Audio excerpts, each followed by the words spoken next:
Sir, Uddhav ठाकरेंचं पक्षप्रमुख पद नाही, मग त्यांनी त्या अधिकारात म्हणजे ते अधिकार वापरून सह्या केलेले एबी फॉर्म कसे कायदेशीर आहे, असा प्रश्न आता पडलेला आहे.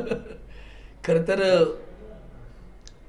आदरणीय उद्धवजी बाळासाहेब ठाकरे यांना 2013 साली जेव्हा आमचं अधिवेशन झालं त्याच्यामध्येच राष्ट्रीय कार्यकारिणीची बैठक झाली, त्या बैठकीमध्येच आदरणीय उद्धवजींना पक्षप्रमुख म्हणून निवड करण्यात आली त्यांची. त्याच याच्यामध्ये वंदनीय शिवसेना प्रमुखांचं जे शिवसेना प्रमुख पद आहे हे यापुढं कुणीही वापरू नये म्हणून ते आम्ही गोठीत केलं. शिवसेना प्रमुख ते गोठीत केलं आणि यापुढं पक्षाच्या प्रमुखांना पक्षप्रमुख म्हणून केलं जाईल असं सर 2013 साली झालं. ते माननीय इलेक्शन कमिशनला पाठवलं गेलं. मला काल ते सगळं ऐकताना आश्चर्य वाटत होतं की 2014 साली तर हे अध्यक्षच उभे राहिले होते ना आमच्याकडनं. त्यांना एबी फॉर्म कोणी दिला? आदरणीय उद्धवजींनी दिला ना. 2014 साली विधानसभेच्या निवडणुकीत जे आम्ही वेगळ्या लढलो, शिवसेना एकटी लढली, तेव्हा कोण होतं पक्षप्रमुख? आदरणीय उद्धवजी ठाकरे साहेब. 2014च्या निवडणुकीत 63 आमदार निवडून आले. तेव्हा त्या 63 आमदारामध्ये आम्ही विरोधी पक्षात बसलो आणि विरोधी पक्ष नेतेपद याच मिन्यांना देण्यात आलं. ते कोणी दिलं? घटनाच नव्हती ना, ते पक्षप्रमुख नव्हते. मग तुम्हाला विरोधी पक्ष नेतेपद कोणी दिलं? हा साधा सरळ म्हणजे सर्वसामान्य माणसाला सहज कळणारा प्रश्न आहे. तो अध्यक्षांना कळला नाही कारण ते आंतरराष्ट्रीय पातळीवरचे आहेत ना. त्यांना गरिबांचं कसं कळणार, सामान्य माणसांचे विचार कसे कळणार? त्यामुळे ते तेव्हापासून आहे ते 2013 सालचं आम्ही इलेक्शन कमिशनला सुपूर्द केलेलं आहे. त्यानंतर आपण विधानसभा लढलो, लोकसभा लढलो. लोकसभेत तर त्याच्यापूर्वी सुद्धा आदरणीय मनोहर जोशी सर आमचे लोकसभेचे अध्यक्ष झाले. तेव्हा ह्याच चिन्ह आणि ह्याच घटनेवर लढत आलो ना आम्ही. मग हे सगळं जे आता इतका इतिहास आहे शिवसेनेचा, एवढ्या निवडणुका लढलो, त्यामध्ये कधी इलेक्शन कमिशन म्हणालं नाही असं की बाबा तुमची घटना बरोबर नाही म्हणून. आता अचानक कसं काय शोध लागला त्यांना? कारण त्यांचं ते कर्तव्य आहे. मग जर एखादी घटना अनकॉन्स्टिट्युशनल आहे किंवा एखादं प्रोव्हिजन नाही आहे आणि आम्ही ते वापरते, निदर्शनाला आणलं पाहिजे होतं. असं कधीच घडलं नाही कारण मुळात ते आहे. काल त्या ह्याच्यात असंही ऐकलं, राष्ट्रीय कार्यकारिणीत माझंही नाव घेतलं, अरविंद सावंत राष्ट्रीय. मी 1996 साली उपनेता झालो. दसऱ्याच्या मेळाव्यामध्ये वंदनीय शिवसेना प्रमुखांनी उपनेते जाहीर केलं पद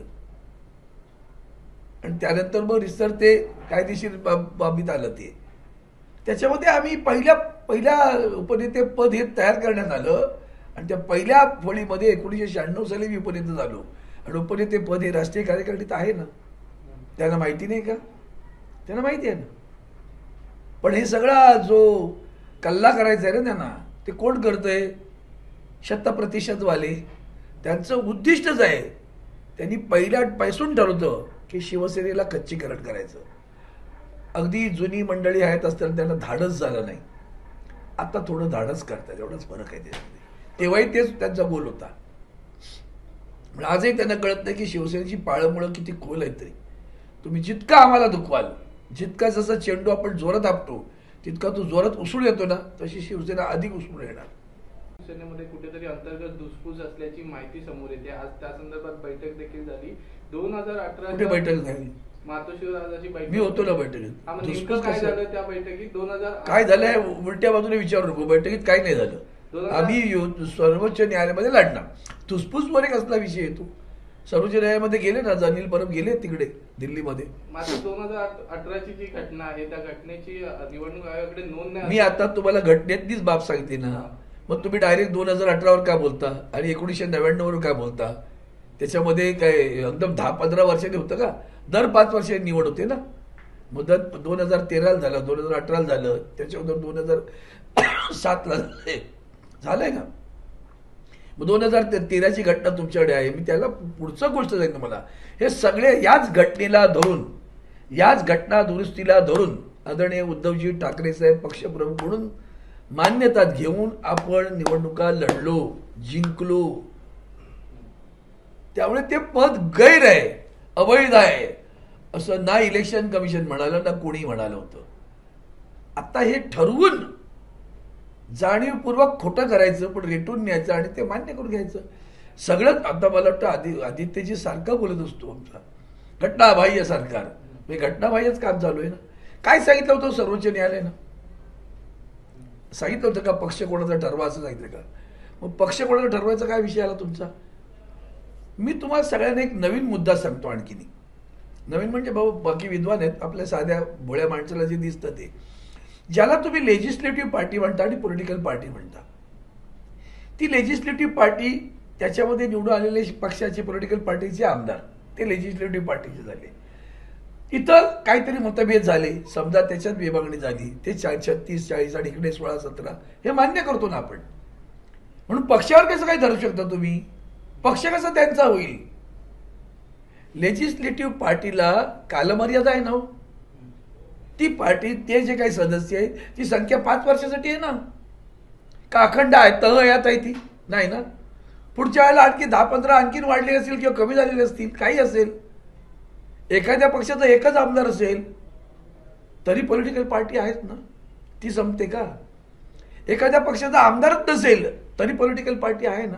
communist party of India, communist party of आहे ना, CPI, CPM आजही आहेत ना. किती आमदार येतो त्यांचे आपल्याकडे? पक्ष आहे ना. पक्ष कसा घेऊ शकता तुम्ही? साधा कायदेशीर सुद्धा आणि लॉजिकल विचार पक्ष कसा देऊ शकता तुम्ही? तुम्ही सांगा की विधानसभेमध्ये असलेल्या आमदारांमध्ये 2 गट पडले, ह्यांच्याकडे मेजॉरिटी आहे त्यामुळे ह्याचं गटनेतेमध्ये याला जाईल, इथपर्यंत सांगू शकता. पण मूळ मुद्दा कुठला आहे? जेव्हा ही घटना घडली, ज्या दिवशी हे पळाले, हे साऱ्या जगाला माहिती आहे ना. कुठल्याही पक्षाचं घर, माहेरघर सोडून तुम्ही पक्षाच्या प्रमुखाला न विचारता सुरत, आसाम आणि गुवाहाटी आणि गोवा असे फिरताय, तुम्हाला विचारलं जाते, तेव्हा तुम्ही व्हॉलंटरीली स्वखुशीने पक्षापासून दूर गेला, ते स्पष्ट होतंय की नाही? बरं, त्यांनी काय थांबले नाही ना उद्धवजी साहेब, त्यांनी दुसऱ्या दिवशी राजीनामा देऊन वरच्या बंगला सोडला. मग याचा अर्थ काय होतो? याचा अर्थ तुम्ही पक्षापासून दूर गेला, ते स्पष्ट झालं ना. तरी तुम्ही सांगता त्यांना पक्ष त्यांचा आहे? कुठल्या आधारावर? मग आणखीन मूलभूत प्रश्न उभा राहतो की मग लोकशाही वाचवण्यासाठी किंवा हा पक्षांतर बंदी व्हावी, पक्षांतर हा सगळा बाजार मांडू नये म्हणून त्यावेळेला माननीय राजीव गांधीजींनी हा पक्षांतर बंदीचा कायदा अधिक कडक करावा म्हणून केला. आणि म्हणून त्यामध्ये संख्येचं प्रमाण घातलं त्यांनी. किमान 2/3 असले पाहिजेत आणि 2/3 लोकांना विलिनीकरण करावं लागेल असं त्यांनी सांगितलं. कुठं चालले हो? त्या अध्यक्षांना माहिती नाही का की हे कलम आहे, हे लोक गेले आहेत, हे गेलेले लोक एवढे एवढे आहेत, ते 16च होते, ते 2/3 पण नव्हते, नंतर झाली, सुरुवात 16नी झाली ना. मग या केलं एकनाथ शिंदे, चंद्रकांत खैरे, अडसूळ, तळसूळ, गुरुकीर्ती हे सगळे जण त्यावेळेला नेते झालेत बरं का. हे नेते 2018 साली झालेत. मग त्यांना म्हणावं ना, ते जर मान्य नाही तर हे नेतेपद पण मान्य नाही ना यांचं. जर आदरणीय उद्धवजींनी दिलेलं आम्ही संविधान दिलं नाही की आमची घटना तुमच्या मताप्रमाणे इलेक्शन कमिशनला मिळालं नाही असं म्हणत असतील तर माझ्याकडे पुरावा आहे की इलेक्शन कमिशनला दिलेलं आहे, आम्ही एक्नॉलेजमेंट आहे. इलेक्शन कमिशनने आम्हाला सांगितलं नाही की हे चूक काय किंवा बरोबर आहे म्हणून. मग तरी क्षणभर असं मानूया त्यांचं म्हणणं खरं आहे. मग जर ते खरं असेल तर मग पक्षप्रमुख आहे तर तेव्हा 2013 झालेलं आहे, ते काही नव्यानं झालं नाही. मग 2018 मध्ये तुम्हाला नेतेपद दिलं, सांगा तेही गैर आहे म्हणून. मग ते सगळे नेते गैर झाले ना त्यावेळेला. जर ते कायदेशीर नाहीत तर या नेतेपदांची नेमणुका कायदेशीर कशा? ते कायदेशीर नाहीत तर या आमदार कायदेशीर कसे? ते कायदेशीर नाहीत तर ह्याचा एबी फॉर्म व्हॅलिड कसा? सुरू तिथे आहे ना, यांचा एबी फॉर्म पण व्हॅलिड कसा होतो? म्हणजे मग कोणी मग इलेक्शन कमिशनने बेकायदेशीर काम केलं, कोणी केलं किंवा शेवटी तिकडेच जातो ना एबी फॉर्म. त्यांनी तेव्हा म्हणायला पाहिजे होतं की तुम्ही पक्षप्रमुख नाही, तुम्ही यांना एबी फॉर्म कसा देता म्हणून. असं कुठे इलेक्शन कमिशन म्हणाले का कधी? 2019 नंतरची निवडणूक आहे ना, हे तर बरोबरच होते सगळे. म्हणून हे जे काय चाललंय ते अतिशय गलिच्छ राजकारण, कलंकित राजकारण आणि सर्वात महत्वाचं देशाच्या संविधानाला पायदळी तुडवण्याचं काम सुरू आहे. ते गंभीर आहे, ते अतिशय गंभीर आहे, ते लोकशाहीला सुद्धा घातक आहे. आणि म्हणून सगळ्यांनी जागे व्हायला पाहिजे. काहींना आपली जात आठवली आहे, काहींना आपलं राज्य आठवलं आहे, मोठ्या मोठ्या लोकांना मी या राज्याचा आहे, मी त्या राज्याचा आहे. यातनं समजून महाराष्ट्राने घेतलं पाहिजे की ही माणसं कुणाची गुलाम आहेत ते, आणि ह्या सगळ्या गुलामांनी दिलेला निर्णय. या सगळ्याला डावलून आमचा पक्ष आहे की नाही, आमची घटना आहे, कशाला सांगता? हे पक्षांतर केलं की नाही एवढंच सांगा ना तुम्ही. आणि ते जर सिद्ध होतंय तर त्यांच्यावर कारवाई व्हायला पाहिजे. तुम्ही तर देशाच्या संविधानाबरोबर खेळताय. क्रूर चेष्टा चालली आहे बरं, किंबहुना खून करताय देशाच्या संविधानाचा. एकदा सांगून टाका की हे कलमच अस्तित्वात, आर्टिकल 10 आम्ही मानतच नाही म्हणून. आदरणीय उद्धवजींनी फार चांगलं वाक्य वापरलं की पक्षांतर कसा करावा याचा राजमार्ग काल माननीय अध्यक्षांनी दाखवला. तुम्हाला सांगितलं होतं काय की ज्या दिवशी हे प्रकरण घडलं तेव्हा पक्षाचा व्हीप कोण होता? तर सुनील प्रभू होते. हे मान्य आहे की नाही? एबीपी माझा, उघडा डोळे बघा नीट.